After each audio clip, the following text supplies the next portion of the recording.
Hello, everyone. My name is Simon Bogdanovich. I am the Chief Business Development Officer at Liquiditi Solutions. I'm here based in sunny Los Angeles, California. I want to thank everyone for being on with us here today. So giving you a quick background on Liquiditi Solutions. Really, the company is founded to help combat COVID-19 and offer critical support to governments and private enterprises by really streamlining the process of acquiring life-saving medical supplies and equipment. And we've developed through our suppliers and manufacturers integrated testing, tracking, and health passport, digital health solutions so that governments as well as businesses can reopen their economies in a safe and a secure way. So our mission as Liquiditi Solutions is to protect humanity from the catastrophic events of the pandemic with safety equipment, testing, and solutions that span the globe. Thank you. And now I will pass it off to Alice, who will get us into the first session of the forum. Thank you. Thank you very much. I think the big concern that we have in the global economy now is that without the ability to open up these economies again, there might be sustained sort of economic issues with a lot of these regions of the world. So I think the big question then is the strategy to be able to do this reopening. So today we're going to be talking about that, the economic situation in different parts of the world, reopening strategies taken by different countries. And we have a very amazing panel of experts who have insight on this. So with that, I would like to have each panelist maybe give a minute or two brief introduction and what they're doing in this regard. Who do you want to start, Michael? Yes, Daniel, please. All right, I'll go first. Daniel Sloane. I'm one of the co-founders of Future Tech, and I'm the blockchain AI practice manager here. I've been in the information technology industry since 1995. I got fortunate enough right out of the Marine Corps to find a job in this amazing industry and have been a serial entrepreneur and built multiple companies. 2016 got into the blockchain space and really fell in love with the technology, the ability to do things that you can never be able to do before. Blockchain really excited me.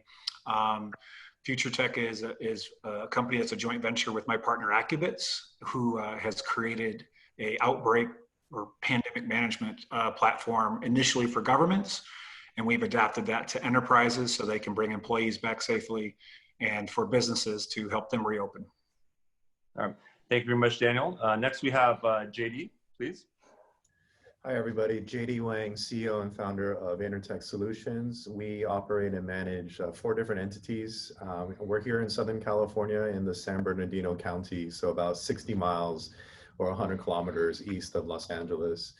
We operate out of 2 factories currently, and at the peak, pre-COVID, we had about 50 employees ranging from office and salaried staff down to production and manufacturing.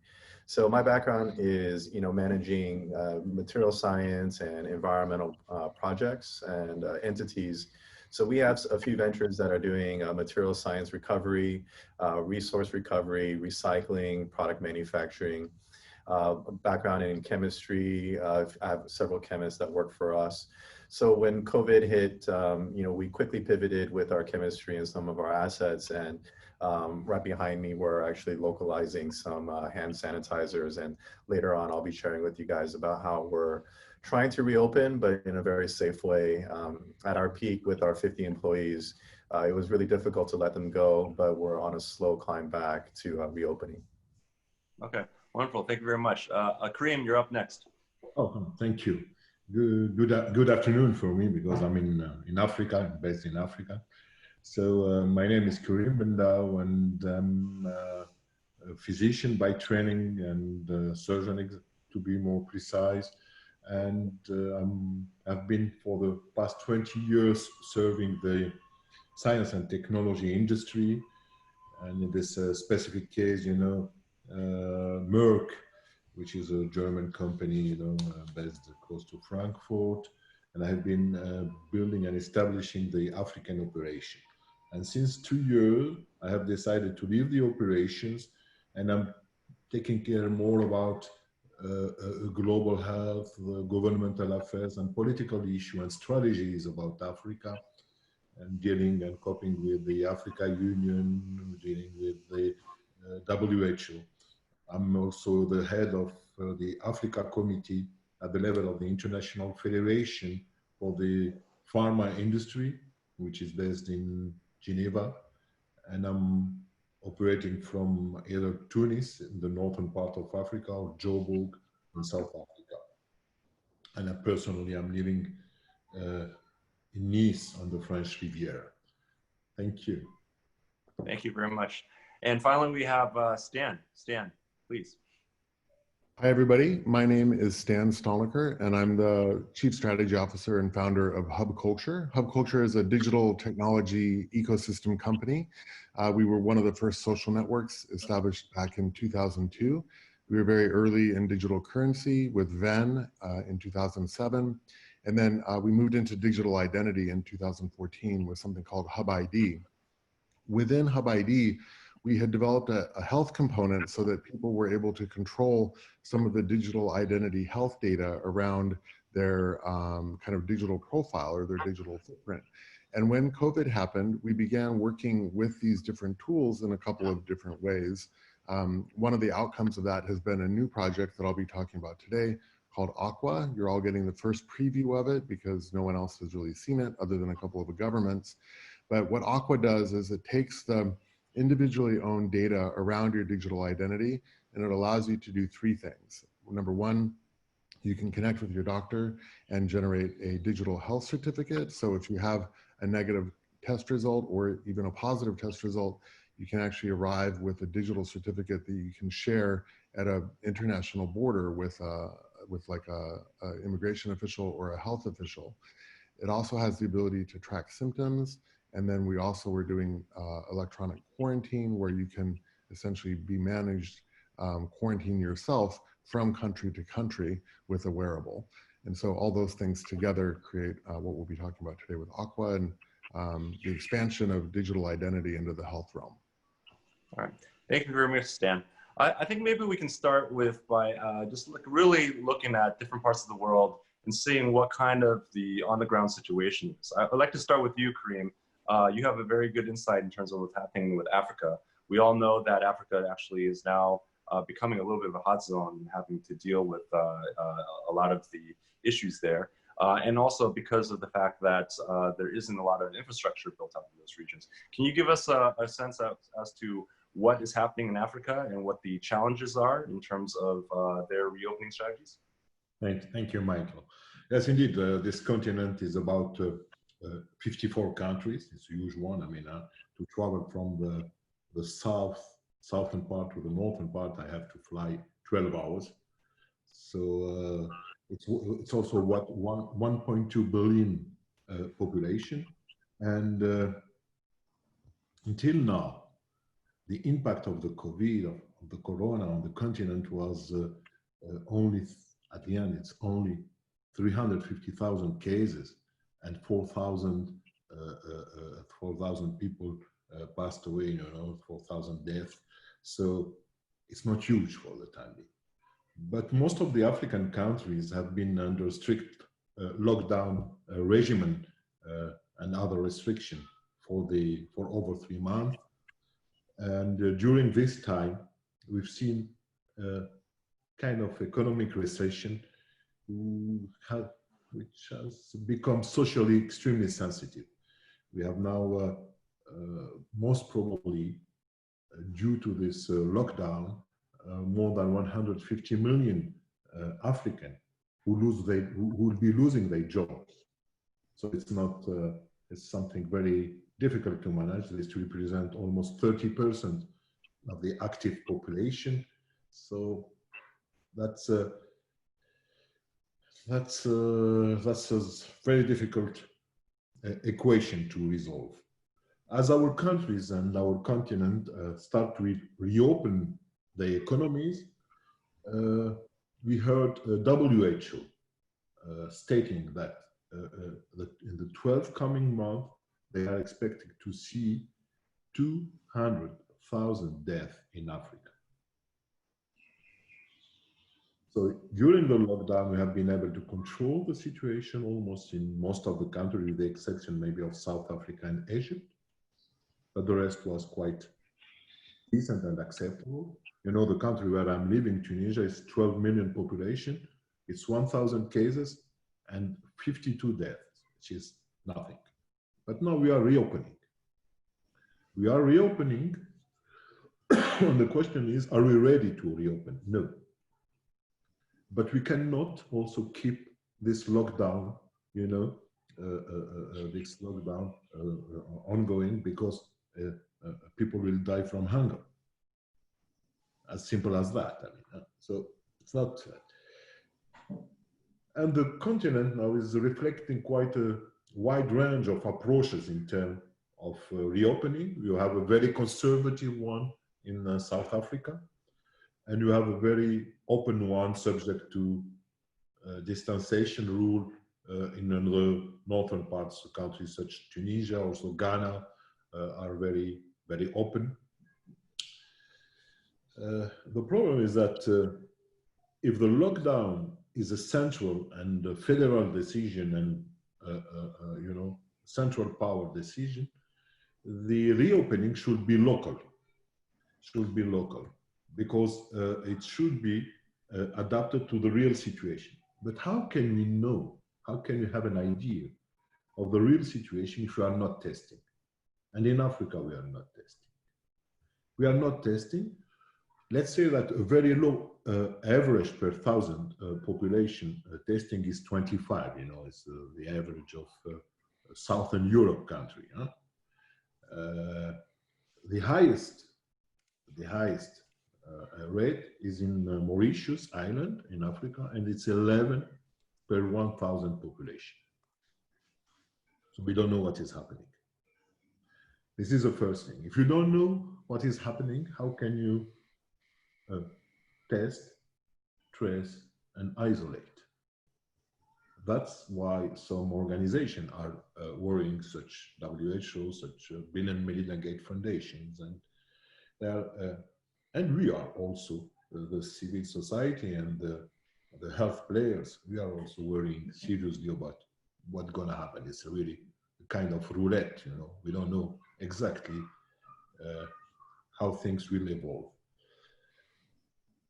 Therefore, we need to provide the local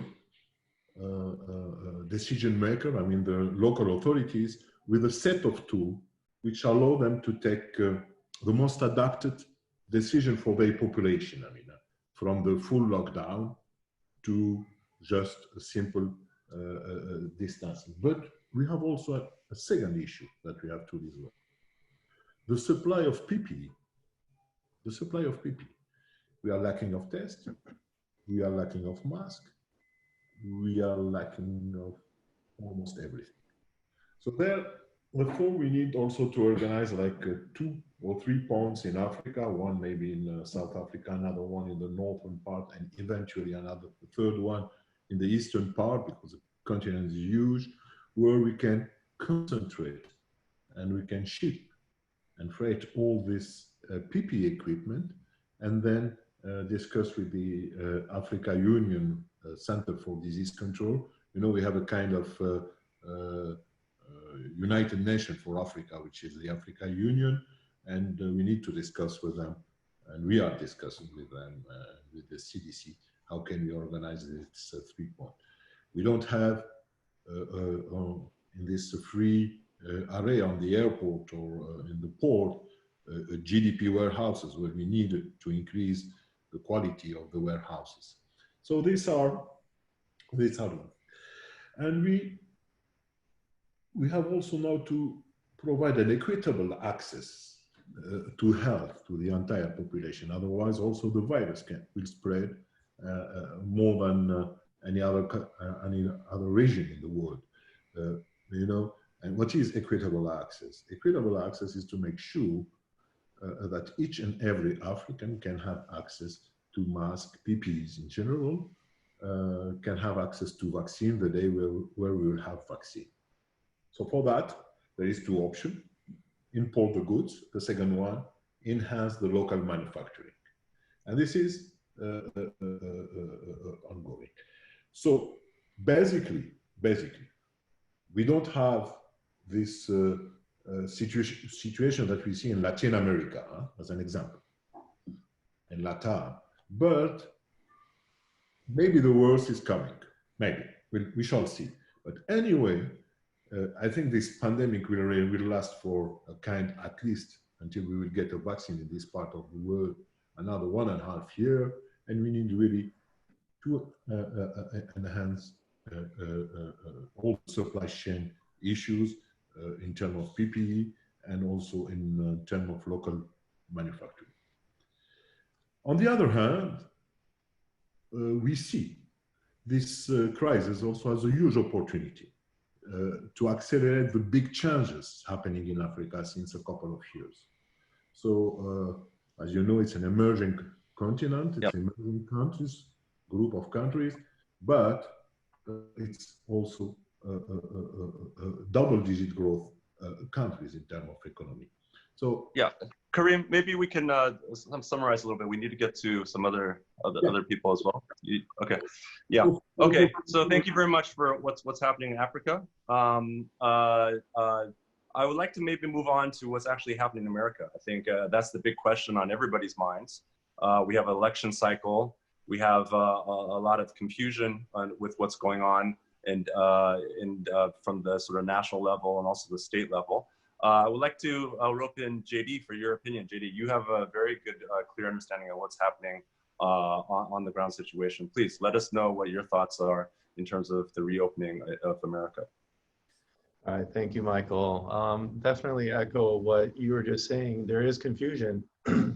Us being in California, we kind of are our own nation state at times. So we follow right now what Governor Newsom at the state level has implemented. And so he's going off of a very science-based approach. Our reopening strategy has always been very clear for us. It's a 4-phase program. We're actually only in phase 2, and that's actually early phase 2. But unfortunately, with our state being so big and so many constituents, the county level are taking their own approach as well. So various other counties near us, like Orange County, they've accelerated into a phase 3 where there's some higher risk activities.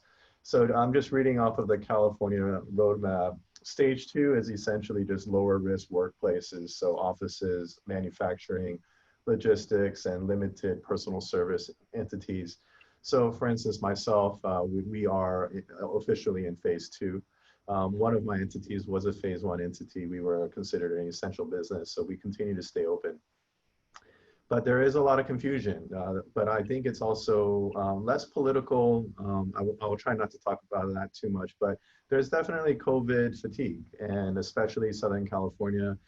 The weather's nice, school is out, we're approaching holidays.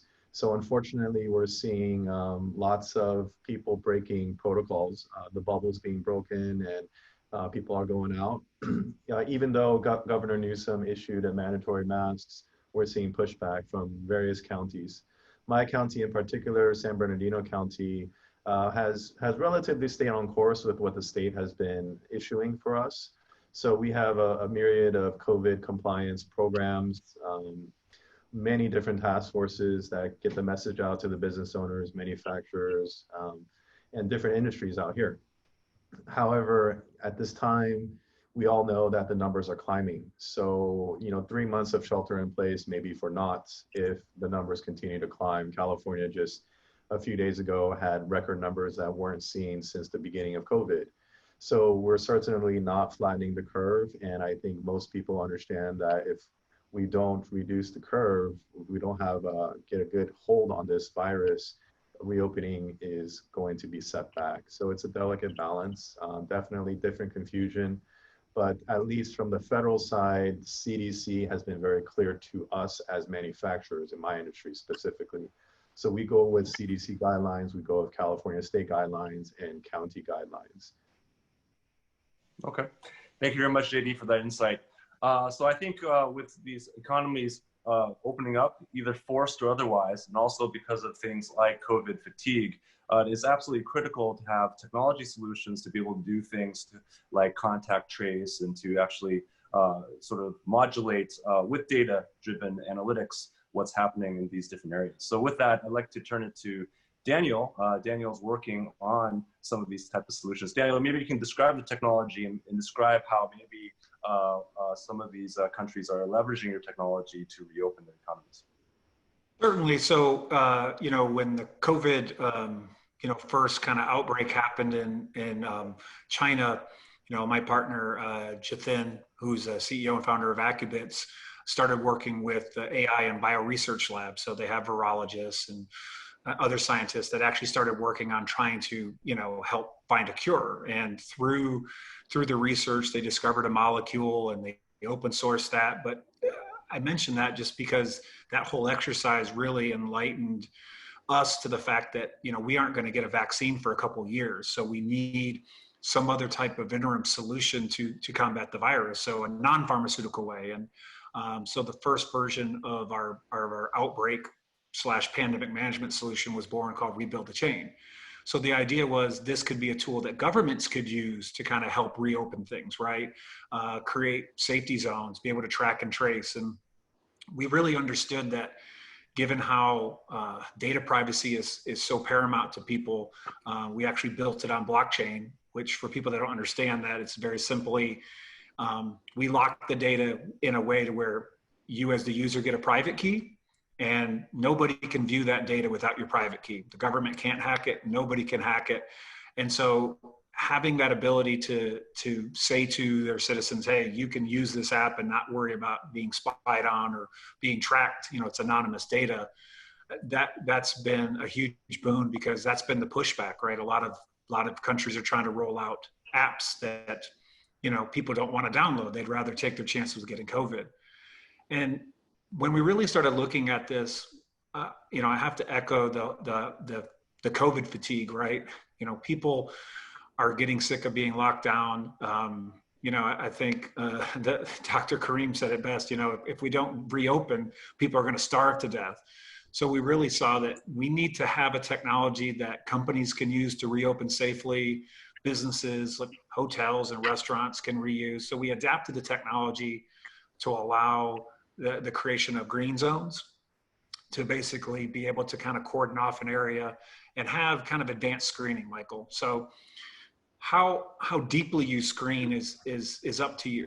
So we are working actually with Liquiditi and other companies that provide testing solutions, right?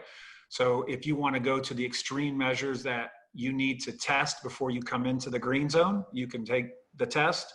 If you're COVID free, you get you get your health card, which is on an app that you download, and then you're able to enter the green zone. So the idea is, let's say you green zone a mall and there's 1,000 businesses. Well, through one implementation of the technology and setting up a green zone at the mall, you've now reopened 1,000 businesses and everyone can go inside and operate freely. Well, we started looking at and saying, okay, testing can get expensive. You know, if you're a worker at that mall and your company's having to pay to get you tested every single day to ensure you don't have COVID, you know, over 365 days, that's going to get expensive. So we started looking at technology that could help us identify asymptomatic COVID patients, right? And one of the ways that has been proven is that your blood oxygen level can determine if you're not showing symptoms, you don't have a fever, but maybe you have COVID, that's a good indicator. So we're working with a company that has these oxygen meters, these pulse oxygen meters, right? So the idea is we're going to couple with our software some of the hardware that not only does it scan your face, and you know, JD is right, you know, not everybody's wearing a mask, so it detects whether you're wearing a mask or not. It takes your temperature, and then you, within, you know, 10, 12 seconds of putting on the finger coupling, it'll take your blood oxygen level. So the idea is with the software that would generate a management by exception kind of thing, right? So you get 1,000 people going through there, everyone's blood oxygen level's fine, and all of a sudden, you know, Daniel comes through and mine set off the alarm. Well, don't let me in, right? You're going to pull me to the side, and then that's where having kind of a rapid test kit there could be the stopgap. Instead of saying you can't come in, say, okay, let's test you for COVID. So instead of having to test everyone for COVID when they come in, you're just testing the people that are failing that blood oxygen level. I really feel like after I've been looking at all of this, that's a long-term solution. Maybe initially people test like crazy just to ensure no one's coming in because everyone's worried about insurance and getting sued. But I feel like if we can catch the people that maybe have COVID that are asymptomatic, that could really help to flatten the curve, because that's the problem, right? I go somewhere, I get infected, and I'm out for 2 weeks touching surfaces, meeting people, shaking hands, and I'm passing COVID around, and all of a sudden I go through some disinfection gate or something like that, and it shows I have a temperature. Well, I've been traveling for 2 weeks. I've literally been a carrier passing this along. We need to find a way to catch people as soon as they get COVID to determine that they have it without testing. Okay. Yeah, that's wonderful. And to speaking about that, the other end of the solution is if, you are asymptomatic, then you have to go through this quarantine period. So actually, I'd like to turn to Stan, who's actually talking about solutions or developing solutions, I think with the test bed in Bermuda, about how to do that. So Stan, please give us a couple minutes on what your solution is and how this helps the overall ecosystem. Great, thank you, Michael. So as I mentioned before, Hub Culture has been working with a couple of governments to develop a new product called Aqua, and Aqua stands for Active Quarantine User Ally. And it started off with the need for what we would call active quarantine, which is this idea of the 14-day quarantine, which has become a fairly global standard for a person who is essentially crossing a border right now. So I'm currently in the United States, but I'm in Hawaii. There's still a 14-day quarantine going all the way until August for everybody who arrives onto the island, whether they're positive or negative. And this is true in many other countries around the world. But as things begin to open up, as for instance, Spain, the UK, Greece, they're looking now at this idea of travel corridors where an international traveler would land, be tested, and then be monitored for 2 weeks, but wouldn't have to necessarily stay in a geofenced location. So, Michael, is it possible that I can do a screen share to show a picture of the bracelet? We got 4 minutes left, so let's just try to keep it brief. Yeah. Thank you.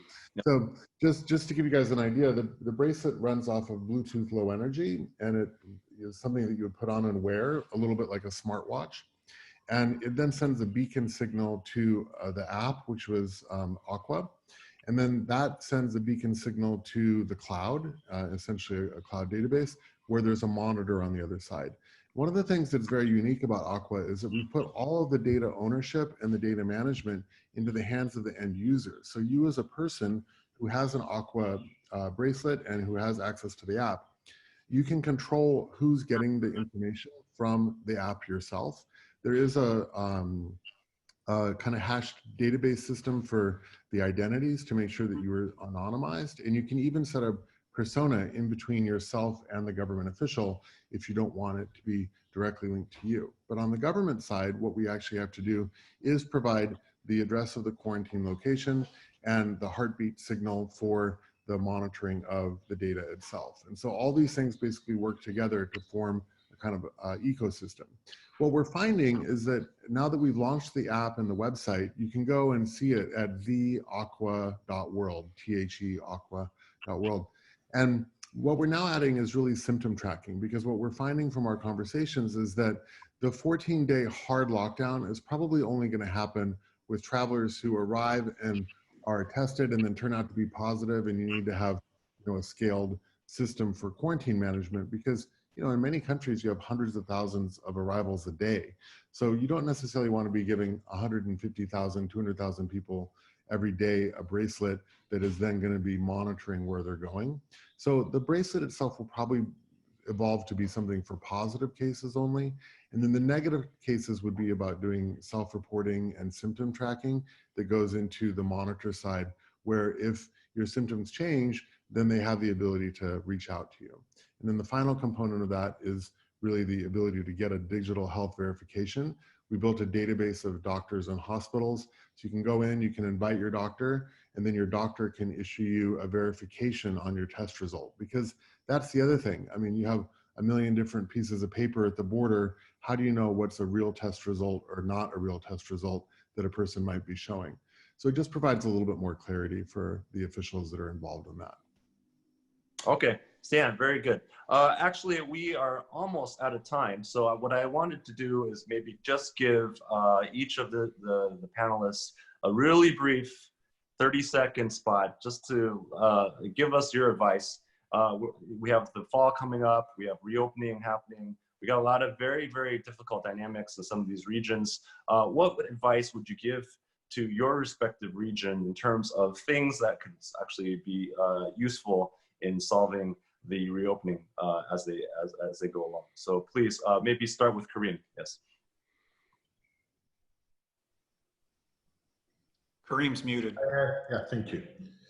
Yes. In a nutshell, I think this crisis in Africa is accelerating the trends such as digitization, market consolidation, this regional cooperation, and it's really creating new opportunities to boost local manufacturing, to formalize small businesses, to create hubs, to resolve issues which have never been resolved in the past, and to invest in health systems. Okay, thank you very much, Kareem. How about you, JD? Advice for America? Very difficult question. So for me, it's really about being a leader with your community. So being involved with your community, caring for each other, that's how we can reopen. So for my entities, you know, we have really transparent talks with our staff. How are you doing mentally, physically, economically too, so we can understand each other and how to help each other. That's the only way we're going to get out of this. I believe the technology solutions are going to come, but if we're not part of the community with good leadership, we're never going to reopen in a smooth, safe way. Okay, thank you very much, JD. Daniel, any last words? Yeah, I want to echo what JD said. I think as much as I'm in the tech space, you know, it's the use of these tools, it's the use of the tech, and to that point, you know, my one thing that if anyone that's listening is in a position to say, okay, I'm evaluating and how can we reopen our county, our state, or whatever, pick technology that people will actually use. Don't look at like India and some of these places that literally put out these apps, spent millions of dollars in tech, and nobody's using it. You know, pick a solution that people will actually use, and then that in turn will enable the reopenment and help people be safely doing it. Okay, wonderful. And Stan, you with the last word, please. Thank you. Well, I would agree with everybody else there on the panel, and I would sort of add to that I think we also have to really keep in mind the big picture here. Like, we're in a sort of very acute crisis at the moment, but there are also much bigger trends that are happening around digitization and data privacy and data ownership that we should be paying attention to. There are some principles around freedom and these sorts of things, the ability to own your own data, that I feel are extremely important. And we have to be careful that we don't end up building ourselves boxes that we can't get out of later. So the ability to have open systems that people can opt in and opt out of and have as much end user control and individual freedom, I think is really important to remember as we're building these systems, because once they're built, they're going to be potentially used in other ways. And I think we just need to keep that in mind and make sure that we're building things that are going to, you know, advance our society as opposed to potentially hem it in. All right. Well, thank you very much. I think we're out of time. Certainly, I think this is the big question coming into the fall, is whether these economies can open up successfully. We certainly had a lot of insight from the panelists in different regions, and also a little sample of the technologies that can be brought to bear to solve these sort of difficult issues. So thank you very much for the panelists for everything. And with that, I'm turning it back to Simon.